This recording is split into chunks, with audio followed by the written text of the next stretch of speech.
Hello friends, welcome to my channel GK Pathshala. आज हम एक नया सीरीज लेकर आए हैं जिसमें आपको इतिहास, भूगोल, राज्य व्यवस्था और विज्ञान के इम्पोर्टेंट प्रश्न देखने को मिलेंगे जो आगे एग्ज़ाम आने वाले हैं उसके लिए काफ़ी इम्पोर्टेंट होने वाले हैं। तो चलिए शुरू करते हैं। शुरू करने से पहले आपसे रिक्वेस्ट है कि मेरे चैनल को सब्सक्राइब कर बेल आइकन प्रेस कर देंगे ताकि आगे जो भी मैं वीडियो डालूं उसका नोटिफिकेशन आप लोगों तक सबसे पहले पहुंच सके। तो चलिए शुरू करते हैं अपने पहले प्रश्न से। पहला प्रश्न है, सिंधु घाटी सभ्यता का सर्वाधिक मान्यता प्राप्त काल क्या है? तो ऑप्शन है 2800 ईसा पूर्व से 2000 ईसा पूर्व, 2500 ईसा पूर्व से 1750, या ऑप्शन नंबर सी 3500 ईसा पूर्व से 1800 ईसा पूर्व तक। तो इसका सही आंसर होगा ऑप्शन नंबर बी 2500 ईसा पूर्व से 1750 ईसा पूर्व। चलेंगे दूसरे प्रश्न की ओर। दूसरा प्रश्न है, सिंधु घाटी सभ्यता में घोड़े के अवशेष, याद रखेंगे घोड़े के अवशेष कहाँ से मिले हैं? ऑप्शन है सुरकोटदा, वनवाली, मांडा या कालीबंगा। तो इसका सही आंसर होगा ऑप्शन नंबर ए सुरकोटदा, याद रखेंगे सुरकोटदा। चलेंगे अब अगले प्रश्न की ओर। अगला प्रश्न है, हड़प्पावासी किस धातु से परिचित नहीं थे? तो इसका ऑप्शन है सोना और चांदी, तांबा, कांसा, टीन एवं सीसा या लोहा। तो इसका सही आंसर होगा ऑप्शन नंबर डी लोहा। हड़प्पा कालीन के जो लोग थे वो लोहा से परिचित नहीं थे। चलेंगे अब अगले प्रश्न की ओर। अगला प्रश्न है, किस सिंधु कालीन स्थल से एक ईंट पर बिल्ली का पीछा करते हुए कुत्ते के पंजों के निशान मिले हैं? तो ऑप्शन है हड़प्पा, मोहनजोदड़ो, चन्हूदड़ो या लोथल। तो इसका सही आंसर होगा ऑप्शन नंबर सी चन्हूदड़ो, याद रखेंगे चन्हूदड़ो। चलेंगे अब अगले प्रश्न की ओर। अगला प्रश्न है, निम्नलिखित में से कौन सी फसल हड़प्पा कालीन लोगों का मुख्य खाद्यान्न नहीं था? याद रखेंगे खाद्यान्न नहीं था। तो ऑप्शन है जौ, दालें, चावल या गेहूं। तो याद रखेंगे हड़प्पा, इसका सही आंसर होगा ऑप्शन नंबर सी चावल जो है हड़प्पा कालीन लोगों का मुख्य फसल या खाद्यान्न नहीं था। चलेंगे अब अगले प्रश्न की ओर। अगला प्रश्न है, हरेक वंश के किस शासक को कुनिक कहा जाता था? तो ऑप्शन है बिंबिसार, उदयन, अजातशत्रु या इनमें से कोई नहीं। तो इसका सही आंसर होगा ऑप्शन नंबर सी अजातशत्रु। चलेंगे अब अगले प्रश्न की ओर। अगला प्रश्न है, 16 महाजनपदों की सूची उपलब्ध है किसमें? तो महाभारत में, अंग्योत्तर निकाय में, छंदोग्योत उपनिषद में या संयुक्त निकाय में। तो इसका सही आंसर होगा ऑप्शन नंबर बी अंग्योत्तर निकाय में। चलेंगे अब अगले प्रश्न की ओर। अगला प्रश्न है, नंद वंश का अंतिम सम्राट कौन था? तो ऑप्शन है महापद्म नंद, धनानंद, कलाशोक या इनमें से कोई नहीं। तो इसका सही आंसर होगा ऑप्शन नंबर बी, याद रखेंगे ऑप्शन नंबर बी धनानंद। चलेंगे अब अगले प्रश्न की ओर। अगला प्रश्न है, जैन धर्म में कुल कितने तीर्थंकर हुए? ये काफ़ी आसान क्वेश्चन है लेकिन बार बार एग्जाम में पूछे जाते हैं। ऑप्शन है 20, 22, 24 या 14। तो इसका सही आंसर ऑप्शन नंबर सी 24। चलेंगे अब अगले प्रश्न की ओर। अगला प्रश्न है, त्रिपिटक ग्रंथ है, याद किसका ग्रंथ है? जैनों का ग्रंथ है, बौद्धों का ग्रंथ है, सिखों का ग्रंथ है या हिंदुओं का ग्रंथ है? तो इसका सही आंसर होगा त्रिपिटक जो है ऑप्शन नंबर बी बौद्धों का ग्रंथ है। चलेंगे अब अगले प्रश्न की ओर। अगला प्रश्न है, विक्रमशिला विश्वविद्यालय की स्थापना किसने की थी? तो इसका सही आंसर होगा ऑप्शन देखेंगे महिपाल, देवपाल, गोपाल या धर्मपाल। तो इसका सही आंसर होगा ऑप्शन नंबर डी धर्मपाल।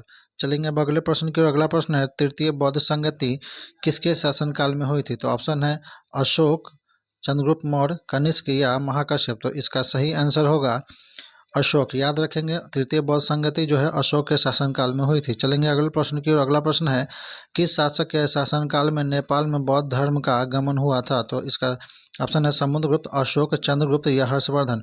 तो इसका सही आंसर होगा अशोक। चलेंगे अब अगले प्रश्न की ओर। अगला प्रश्न है, चाणक्य का अन्य नाम क्या था? तो ऑप्शन है भट्टस्वामी, विष्णुगुप्त, राजशेखर या विशाखदत्त। तो इसका सही आंसर होगा विष्णुगुप्त, याद रखेंगे विष्णुगुप्त। चाणक्य का एक और नाम विष्णुगुप्त है और कौटिल्य भी है, इसको ध्यान में रखेंगे। चलेंगे अगले प्रश्न की। अगला प्रश्न, गुप्त वंश के संस्थापक कौन थे? तो इसका ऑप्शन है घटोत्कच गुप्त, चंद्रगुप्त प्रथम, श्रीगुप्त या इनमें से कोई नहीं। तो इसका सही आंसर होगा गुप्त वंश के जो संस्थापक थे वो श्रीगुप्त थे। Option number C is the right answer. चलेंगे अगले प्रश्न की। अगला प्रश्न है, भूगोल का जनक किसे कहा जाता है? हेरोडोटस, एनेक्जिमेंडर, इरेटोस्थनीज या हिकैटियस। तो इसका सही आंसर होगा ऑप्शन नंबर डी। याद रखेंगे ऑप्शन नंबर डी हिकैटियस। चलेंगे अब अगले प्रश्न की ओर। अगला प्रश्न है सौर प्रणाली की खोज किसने की थी? गैलीलियो, जी एल्बर्ट बेयर्ड, कोपरनिकस या केपलर। तो इसका सही आंसर होगा ऑप्शन नंबर सी कोपरनिकस। सौर प्रणाली की खोज कोपरनिकस ने की थी। चलेंगे अगले प्रश्न की ओर। अगला प्रश्न है सूर्य के चारों ओर घूमने वाले खगोलीय पिंड क्या कहलाते हैं? ग्रह कहलाते हैं, उपग्रह, क्षुद्र ग्रह या पुच्छल तारा। याद रखेंगे सूर्य एक तारा है तो इसके जो घूमते हुए ग्रह होते हैं। याद रखें option number A is the right answer. चलेंगे अगले प्रश्न की ओर। अगला प्रश्न है ग्रहों के गति के नियम किसने प्रतिपादित किया? तो ऑप्शन है न्यूटन, केपलर, कोपरनिकस या गैलीलियो। याद रखेंगे ग्रहों के गति के जो नियम है वो केपलर ने प्रतिपादित किए थे। चलेंगे अब अगले प्रश्न की ओर। अगला प्रश्न है निम्नलिखित में से कौन सा सौरमंडल का भाग नहीं है? तो ऑप्शन है क्षुद्र ग्रह, धूमकेतु, ग्रह या निहारिका। तो इसका सही आंसर होगा ऑप्शन नंबर डी निहारिका। याद रखेंगे निहारिका जो है वो सौरमंडल का भाग नहीं है। चलेंगे अगले प्रश्न की ओर। अगला प्रश्न निक्स ओलंपिया कोलंबस पर्वत किस ग्रह पर स्थित है? ऑप्शन है बुध, शुक्र, पृथ्वी या मंगल। तो इसका सही आंसर होगा मंगल। निक्स ओलंपिया जो है मंगल ग्रह पर स्थित है। चलेंगे अगले प्रश्न की ओर। अगला प्रश्न है भूपृष्ठ के किस परत पर बैसाल्ट चट्टानों की अधिकता होती है? याद रखें सियाल, सीमा, नीफे या इनमें से कोई नहीं। तो इसका सही आंसर होगा बैसाल्ट चट्टानें जो होती है वो सीमा। याद रखेंगे दूसरी परत जो होती है पृथ्वी की सीमा वो उस पर होती है। चलेंगे अब अगले प्रश्न की ओर। अगला प्रश्न है पृथ्वी की सबसे ऊपरी परत को क्या कहते हैं?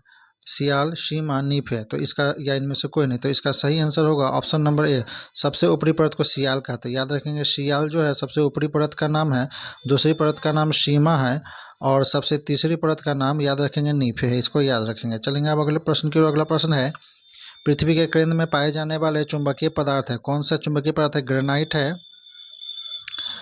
बेसाल्ट है, निकेल है या डायोराइट है। तो चुंबकीय पदार्थ इसमें जो है वो निकेल है। याद रखें option number C is the right answer. चलेंगे अगले प्रश्न की ओर। अगला प्रश्न है महासागरीय सतहों का निर्माण किस प्रकार की चट्टानों से हुआ? ग्रेनाइट, बेसाल्ट, पर्जा या ग्रेबो। तो इसका सही आंसर होगा महासागरीय चट्टान जो है बेसाल्ट चट्टानों के से होता है महासागरीय सतहों का निर्माण। चलेंगे अगले प्रश्न की ओर। अगला प्रश्न है कार्य का मात्रक क्या है? तो कार्य का जूल है, न्यूटन है, वाट है या डाइन है। तो इसका सही आंसर होगा जूल। ऑप्शन नंबर ए कार्य का मात्रक जूल है।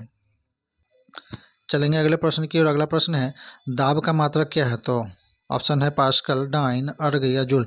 तो इसका सही आंसर होगा A option number A pascal. चलेंगे अगले प्रश्न की ओर। अगला प्रश्न है निम्नलिखित में से कौन एक सदिश राशि? याद रखेंगे संवेग, दाब, ऊर्जा या कार। तो ऑप्शन नंबर ए संवेग जो है वो सदिश राशि, बाकी सभी जो है वो अदिश राशि हैं। चलेंगे अगले प्रश्न की ओर। अगला प्रश्न है एक लड़की झूले पर बैठी स्थिति में झूला झूल रही है, उस लड़की के खड़े हो जाने पर आवर्तकाल पर क्या प्रभाव पड़ेगा?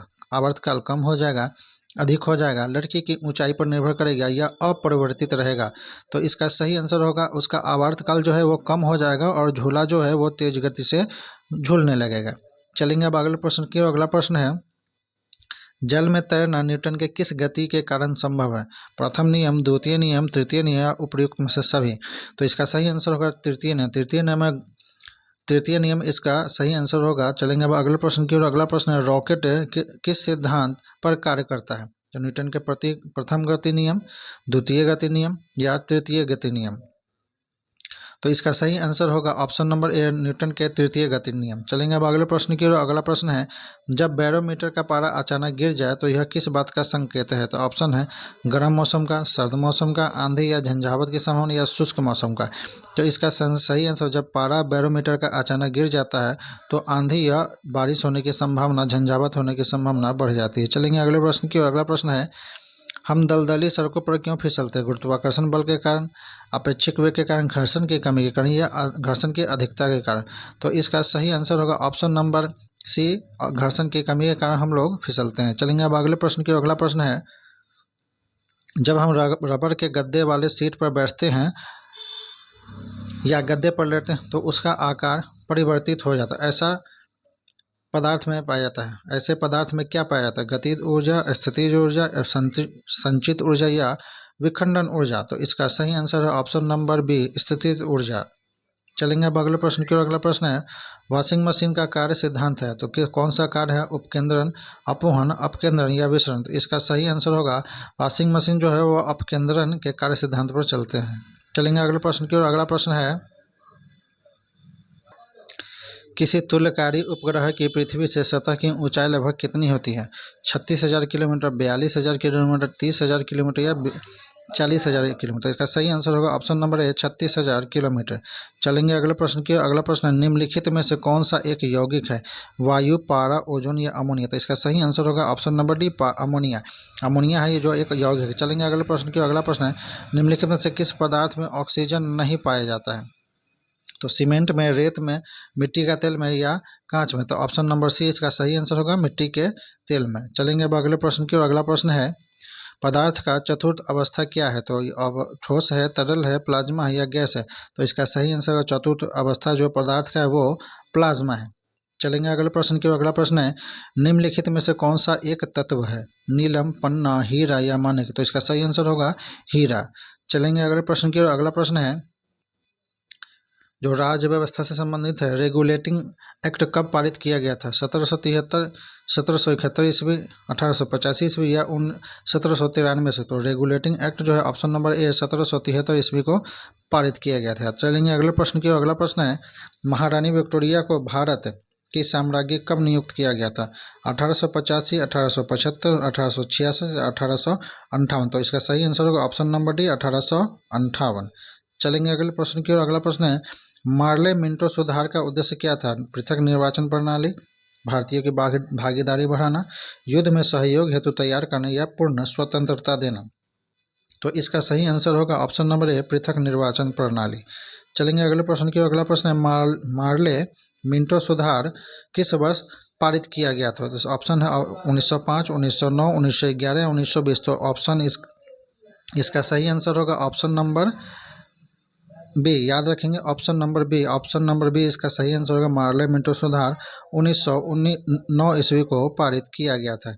चलेंगे अगले प्रश्न की। अगला प्रश्न है, संविधान सभा के गठन की मांग सर्वप्रथम 1895 ईस्वी में किसके द्वारा प्रस्तुत की गई थी? तो ऑप्शन है गांधी, महात्मा गांधी, जवाहरलाल नेहरू, बी आर अम्बेडकर या बाल गंगाधर तिलक? तो इसका सही आंसर होगा ऑप्शन नंबर डी। याद रखेंगे बाल गंगाधर तिलक द्वारा जो 1895 ईस्वी में संविधान सभा के गठन की मांग की गई थी। चलेंगे अगले प्रश्न की। अगला प्रश्न है, भारत के संविधान सभा के किसके द्वारा गठित की गई थी? साइमन कमीशन आयोग, क्रिस प्रस्ताव, माउंटबेटन योजना या कैबिनेट मिशन योजना? तो इसका सही आंसर होगा option number D cabinet mission योजना। चलेंगे अगले प्रश्न की। अगला प्रश्न है, संविधान सभा के लिए चुनाव कब संपन्न हुए? 1945, 1946, 1947 या 1948 में? तो इसका सही आंसर होगा ऑप्शन नंबर बी 1946 ईस्वी में चुनाव संपन्न हुए थे। चलेंगे अगले प्रश्न की। अगला प्रश्न है, संविधान सभा के पहला सत्र कब हुआ था?